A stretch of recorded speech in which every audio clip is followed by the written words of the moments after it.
الحمد لله نحمده ونصلي على رسوله الكريم اما بعد فاعوذ بالله من الشیطان الرجیم بسم اللہ الرحمن الرحیم۔ آج جو مسائل بیان کرنے ہیں وہ کچھ حیا کے خلاف ہیں۔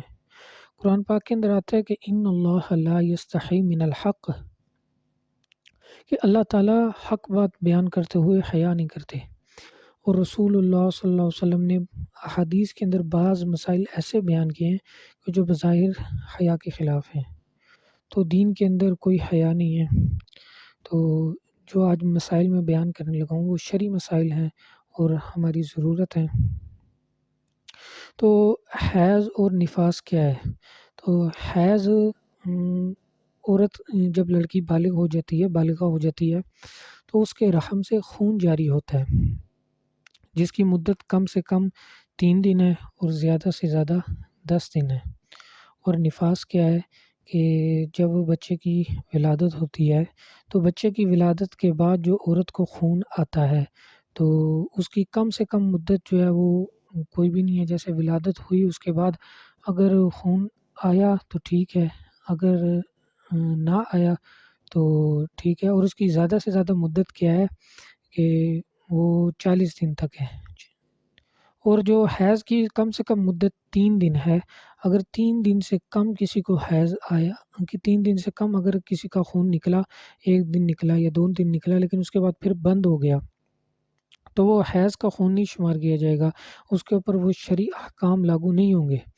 تو اور اگر 10 دن سے زیادہ خون آیا تو وہ حیض کا خون نہیں ہوگا، وہ استحاضے کا، یعنی کہ کسی بیماری کی وجہ سے آ رہا ہے تو وہ استحاضے کا خون ہوگا، اس کے اوپر شرعی احکام لاگو نہیں ہوں گے۔ اور وہ شرعی احکام کیا ہے کہ جو شوہر کے اوپر بھی ہیں اور عورت کے اوپر بھی ہیں، تو وہ میں آگے انشاءاللہ بیان کروں گا۔ اچھا، تو حالت حیض کے اندر، ایام حیض کے اندر وہ عورت کو اگر کسی کے رنگ کا بھی خون آیا تو وہ حیض ہی شمار کیا جائے گا۔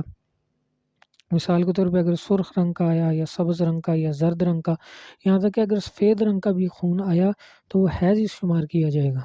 اور عورتوں کی مختلف عادات ہوتی ہیں کہ کسی کو 3 دن حیض آتا ہے، کسی کو 5 دن آتا ہے، کسی کو 8 دن آتا ہے، تو یہ اپنی اپنی عادات ہوتی ہیں۔ اور نفاس جو ہے اس کا زیادہ سے زیادہ مدت 40 دن ہے، 40 دن کے بعد جو ہے وہ استحاضے کا خون ہے، وہ نفاس کا خون نہیں ہے۔ تو اس کے اوپر جو شرعی احکام ہیں وہ کیا لاگو ہوتے ہیں؟ تو پہلے جو شوہر کے اوپر احکام لاگو ہوتے ہیں وہ یہ ہے کہ النساء فی المحیض، کہ جو قرآن پاک کے اندر آیا ہے کہ النساء فی المحیض، کہ جب عورتیں حیض کے اندر ہو تو ولا تقربوہن حتی یطہرن، تو ان کے ساتھ قربت نہ اختیار کرو، مثلا ان کے ساتھ جمع نہ کرو۔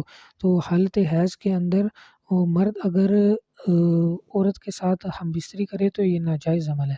مرد کو اجازت نہیں ہے کہ وہ حالت حیض کے اندر عورت کے ساتھ ہم بستری کرے۔ ہاں، بوسہ لینا اور ناف سے اوپر اور گھٹنوں سے نیچے عورت کے ساتھ استفاضہ حاصل کر سکتے ہیں۔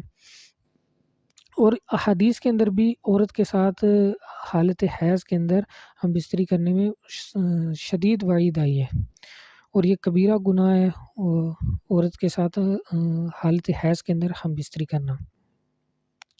اور عورت کے اوپر جو احکام لاگو ہوتے ہیں، شرعی احکام، وہ یہ ہیں کہ عورت ناپاک ہوتی ہے حالت حیض کے اندر۔ حیض کے دنوں کے اندر جب عورت کو حیض آ رہا ہو تو وہ ناپاک ہوتی ہے، وہ قرآن پاک نہیں پڑھ سکتی، نماز نہیں پڑھ سکتی، روزہ نہیں رکھ سکتی، مسجد کے اندر نہیں جا سکتی، طواف نہیں کر سکتی۔ ہاں، جو نمازیں ہیں اس کی قضا وہ نہیں کرے گی، نمازیں معاف ہو جائیں گی، لیکن روزہ جو ہے روزے کی اس کو قضا کرنی پڑے گی۔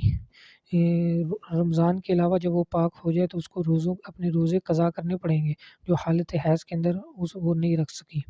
اور ہاں، ذکر اور اذکار کر سکتی ہے، قرآن پاک کو بھی نہیں چھو سکتی لیکن ہاں ذکر کر سکتی ہے، باوضو کہ وہ ذکر کرے، ذکر کر سکتی ہے، ذکر کرنے میں کوئی حرج نہیں ہے۔